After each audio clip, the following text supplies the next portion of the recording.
Alright, welcome back everybody to Tactics Ogre Reborn. Leonard has told me of the battle. You have served me well. Yeah. I hope you continue to do so. You are to accompany Leonard to Fidok Castle, a Bakram holding. Fidok Castle? Where the Dark Knights are garrisoned? Why there? I want you to forge a treaty of non-interference before the real fighting with Golgastan begins. Not with the Bakram, mind you, but with the Dark Knights of Lodis. We cannot have them hounding our flank while we are occupied with Golgastan. But, Your Grace, it was the Bakram who brought on this war.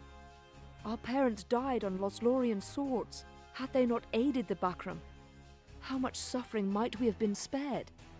None know this better than I, Kashua. But consider what would happen were we to face such a foe in open battle. They would crush us. It's true. The Bakram people, overfed swine. At least for right now, are that would be. threat. That's true. But the Dark Knights, there is a foe to be feared, which is why we must swear our allegiance to Lodis and ensure that they are no foe of ours. So, Your Grace means to bend the knee to Lotus? Tread carefully, Vice. I have told you, we are of one mind on this. I know the devil's bargain we make with Lodis. But it's only until we can deal with Golgastan and Balbatos. With the Dark Knights at bay, those opportunists in the Golgastani camp clamoring for war will fall silent. There's our chance. Once Balbatos is dead and buried, only then do we turn to strike the Bakram. What does our holy knight make of this? The Zenobian throne has no designs on Valeria. No Lodis they. Surely then King Tristan would not object to a treaty of non-interference. A gesture of support for our burgeoning state. But I forget, this has no bearing on you, Sir Lancelot. Forgive me. Well, the sooner you and Leonard have left for Fidok, the better. A purse of 5,000 Goths should help you see to your needs. I'll not have you depart unprepared.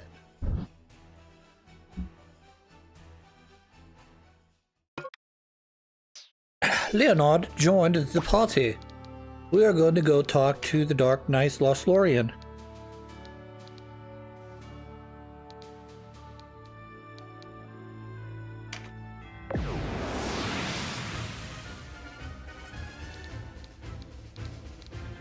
Talk to Dark Knights Loslorian, but we gotta do a couple battles between now and there because we're moving into Golgastanian lands.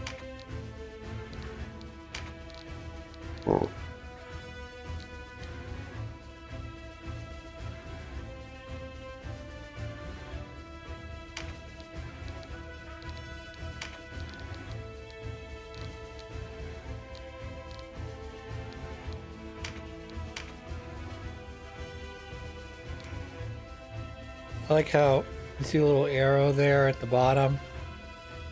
Basically tells you which way your team will be pointed. So if you happen to be, say, let's say the north of the map, you're facing south, you'll be facing the correct direction. Or if you're east facing west, or vice versa, you're always got these characters up here in the front line. They're always your front liners, second liners, third liners. You know, you can adjust them as such without ever worrying about accidentally putting the characters backwards. So you can see my frontliners are still my frontliners. However, I didn't realize there'd be significant presence to my left because I forgot. I know you've probably seen my other save. I started playing this on the lawful route, and then I ran out of episodes for well, I decided to switch off of Monster Hunter World and move to this, and so that's why you're seeing you know, some of what I'm saying is kind of bullshit. I'm not gonna lie, some of what I'm saying is kind of bullshit because I literally just played this level maybe about a month ago. And here I am again. But so anyways, let's talk about what the plan here is for this playthrough. The plan is to play what is considered the neutral pathway. The reason for that is there's a character that you can get in the game the game. I don't know if it's the lawful route or the chaos route. But essentially, if you run neutral route after getting this character, it's very difficult to keep them in your party. Forces. Can't catch a break, can we? They have us in numbers. Best fall back to Rhyme. I'd sooner fall into my grave. Are you a son of Golgaston or no? Talk brave as you like. It won't change our odds. We But should rejoin the file. file. Dead. Amorica falls, and you think the sky falls with it. There's no place here for cowards. It's true. Bring 'em on, I say! For Golgaston. Golgaston! This is like any other battle. It's just sort of meant to be sort of something to do between here and our next cutscene, which will be our meeting with the Dark Knight Lothlorien. But like I said, the plan for this playthrough is to do the neutral playthrough, and then, if possible, I'll come back if I'm feeling up to it. I don't feel overtaxed. I will come back and we'll do chaos and lawful. Some of this is going to go a lot faster because I think I'll be overpowered at that point, so it won't really matter. Anywho, I don't actually know. I've never actually gone back after you've completed a campaign and, you know, gone back in time to start a different route.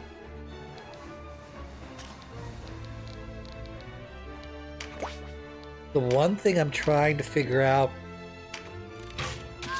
and if you know, you know, is whether I want to unlock Denham's Lord class or not. It requires a certain event.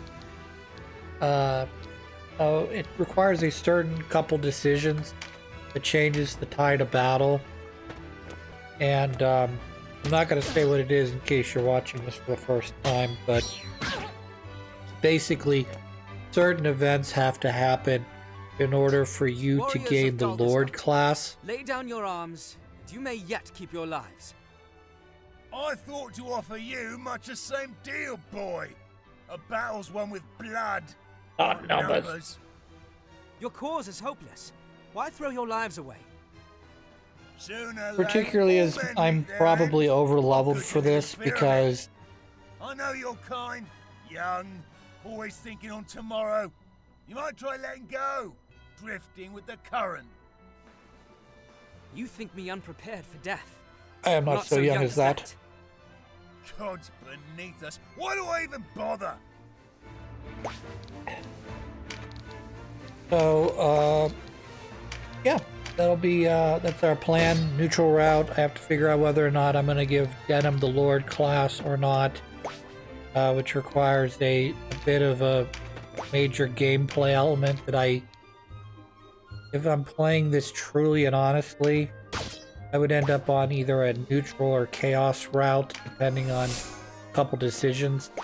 And then ultimately I would forego the Lord class in favor of a different decision, which I won't, again, we'll get to it. But if you know what I'm talking about, then you know what I'm talking about. And what else? Try to recruit as many people as possible. So if given the option between choice A, which results in the character getting recruited, and choosing B and not recruiting that character, I'll choose the one that that'll recruit the character onto my team.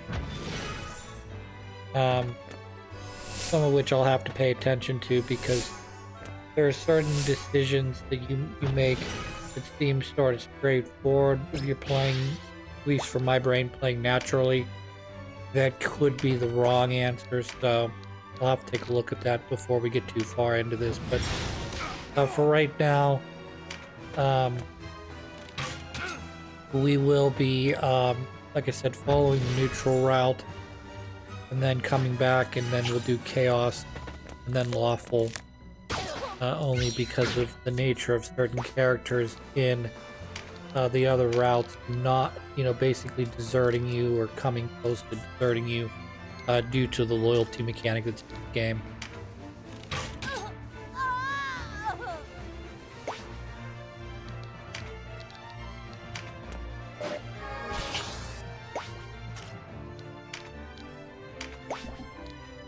In other unrelated news, if you've watched any of my playthroughs around January or February and maybe even into March, I'm not 100% sure, you'll know that I like to complain about my electric bill in the wintertime because it's 4 times as high as it is in the summertime.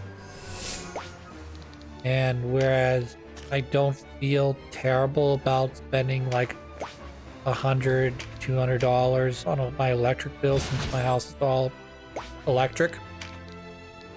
My electric bill is 2 to 4 times that amount. It is, it's concerning to me, to say the least. I know it is what it is. I don't run my house all that warm, but at the same time, you can only turn your thermostat down so far before you start freezing your pipes and causing yourself other issues. So, and I don't have a thermostat that I can have turn up and turn down throughout the day. I'm also told that actually makes you actually waste more electricity doing that because you let your house fall back a few degrees or however far back you want your thermostat to set. And when you start getting ready for, like, let's say you let your thermostat kick back by 5 degrees in the, we're talking winter time, you let it kick back 5 degrees so your house gets 5 degrees colder while you're asleep, and then you have it set for, say, it starts to increase the heat in the house an hour or so before you wake up so you're not freezing your nuts off. I'm told that that's harder on your heating system because it has to work longer in order to cool or heat the house. So it's better to leave your house at a more or less stable temperature where either your air conditioning or heating isn't kicking on, or if it's kicking on, it's always kicking on to keep a homeostasis type temperature, like whatever you prefer. We'll say in the wintertime, let's say you like to keep your house at, say, 68. Leave your house at 68. Don't let it turn back to 65 and then have it turn back up to 68 in the morning, etc. Beautiful.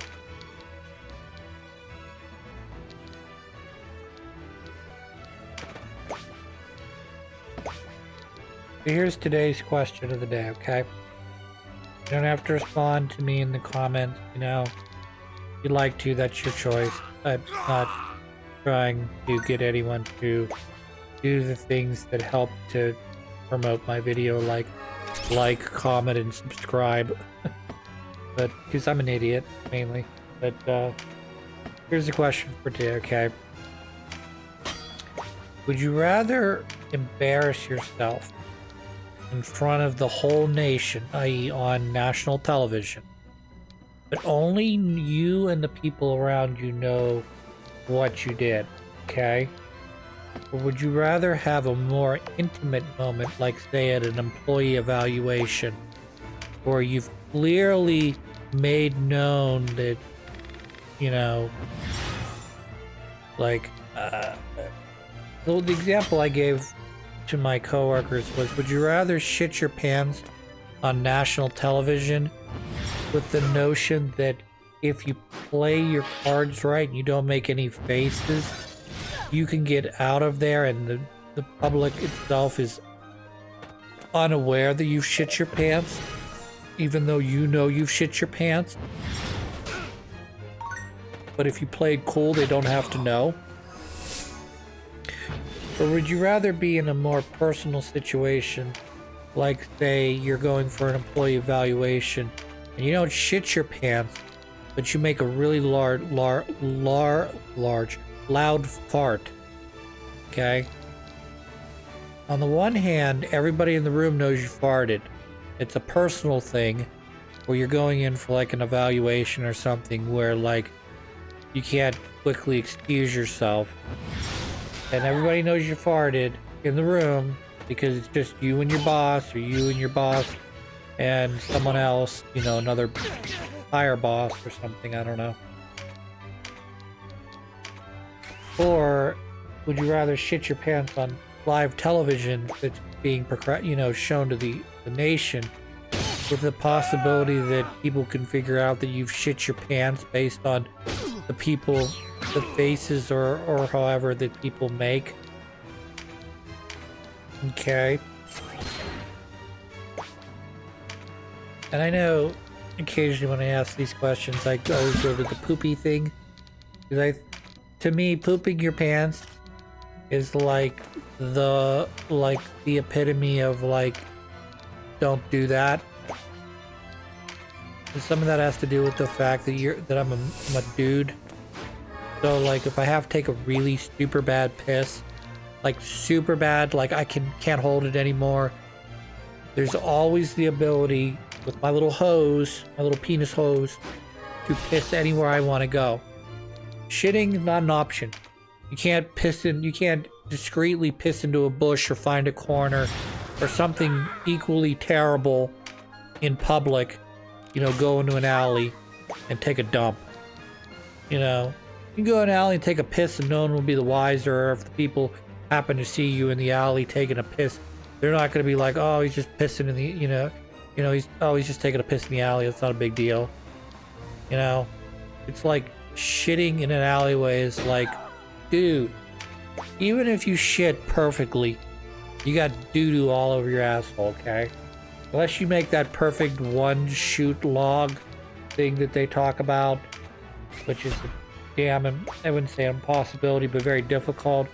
You got doo-doo on your butt somewhere. When you pull your pants up, you got doo-doo in your pants. I'm sorry. Whether you shit your pants or pull your pants up and get skid marks, you shit your pants. Unless you get to a commode.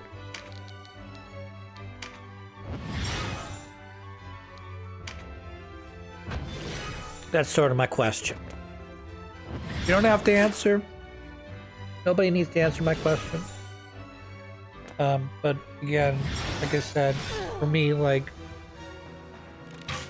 shit is gross. It's funny. It can be funny, but it's also very gross. And, you know, like I said, for me, if you piss your pants, I feel like, okay, maybe you laughed or something, you pissed your pants a little bit, okay, great. If you straight on just let your piss go into your pants, there's something going on that I don't need to know about. You got a medical condition or something, or you got a mental condition I don't really care to know about. But shitting your pants can happen to anybody. Hard fart, you know. It's embarrassing. I'm not gonna lie, it's embarrassing to shit your pants. Does it happen? I'm sure everyone shit their pants at some point. And if you haven't shit your pants yet since you were a child, you're going to do it eventually. Because eventually you're going to trust the fart a little bit too much and you're going to be like, what the fuck was that? You shit your pants, I'm sorry. Or you're going to get old and something's going to happen and you're going to have diarrhea or something. You won't be able to hold it in like you thought you could, and too bad. It's inevitable. But it's also the most embarrassing thing I could think of. Short of, you know, like, I don't know, having a bad dream, or but it being reality, where for some reason you woke up, didn't get dressed, or only got half dressed and went to work naked or something like that. And I'm sure there's more specific things that make people like want to rage in their, you know, in their beds at night. Like, for instance, that embarrassing thing you did in 2nd or 3rd or 5th or 6th grade, that all the kids laughed at you, not with you, and you didn't do it to be funny, but you did it kind of accidentally or whatever. I don't know. I'm not really speaking. I'm speaking partially from personal experience. There was we were doing biographies in 2nd grade, and my biography, you dressed up as your, you know, the person you were representing. And for me, I had my parents had sort of concocted a basic costume, which was just essentially a sweatshirt that had NY on it, because I decided to do a quick biography on Babe Ruth, because my dad was a super big baseball fan and he had books around, so I was able to read about Babe Ruth. Also did one on Willie Mays, which I thought was actually a lot better because it was more human and it was an autobiography. Even though I don't think a 4th grader should be reading an autobiography of any person in reality, but bear with me when I say this, I'm speaking truth. But when I went to take off the sweatshirt, my undershirt went up over my head, and everyone got to see my little kid belly, and they laughed. I was embarrassed. But I'm not embarrassed of that anymore, because I was about 8 years old. So why should I be upset about that? Whatever, right? Now, the stuff I did in like middle school or high school or last week, that's far more embarrassing. That's stuff you should stay up at night and not think about. Oh, no, be. I died. Alright.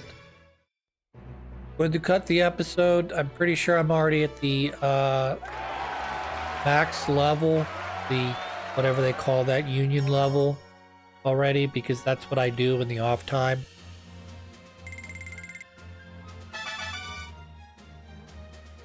And we'll be back next time. Continue along our quest.